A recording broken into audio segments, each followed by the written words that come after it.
A message appears on your screen, and before you have finished reading it, your chest tightens, your mind supplies a meaning, your hand prepares a reply. The feeling is real. But none of those facts makes the first impulse an order. An emotion can carry information without delivering a verdict. It can tell you that something changed, that something matters, or that your attention has locked onto a possible risk. It cannot, by itself, tell you exactly what happened or what you must do next. That distinction matters because one body signal can support several stories.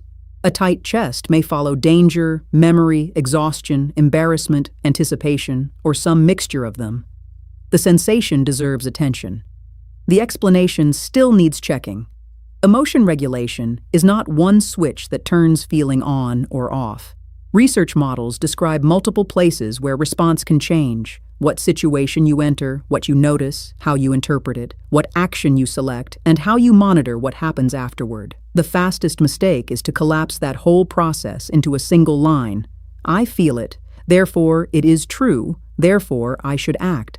That line erases uncertainty. It turns an early draft of meaning into a final decision. The opposite mistake is to treat suppression as the only form of control. A calm face may protect a meeting, a child, a commute, or a conversation that is not ready yet. Delay can be responsible. The problem begins when delay is automatic and never reviewed.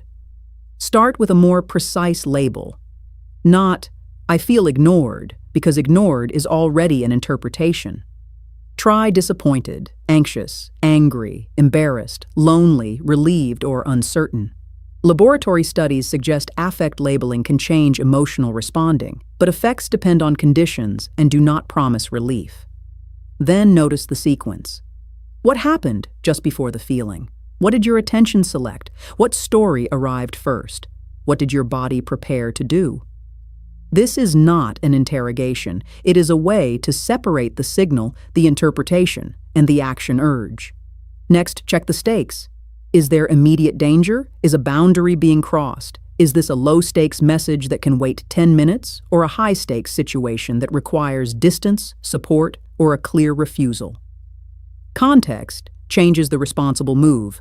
Now test the first story against at least one alternative. Maybe the message is dismissive. Maybe it is rushed. Maybe you are hearing an old pattern in a new sentence. You do not need perfect certainty. You need enough uncertainty to prevent impulse from pretending to be proof. Only then choose the smallest response that fits the stakes. You might ask a question, state a limit, delay the conversation, leave, repair, seek support, or do nothing for now.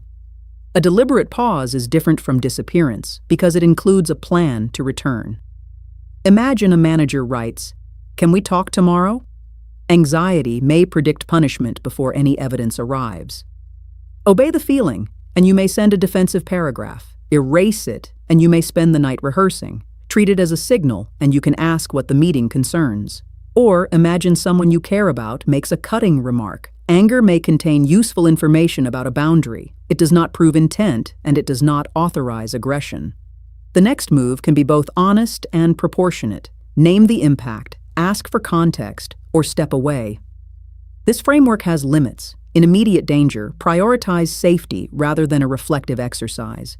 Severe or persistent distress may require professional support, and physical symptoms deserve appropriate medical care. Emotional reflection is not diagnosis, and a pause is not always available to everyone. The practical sequence is simple.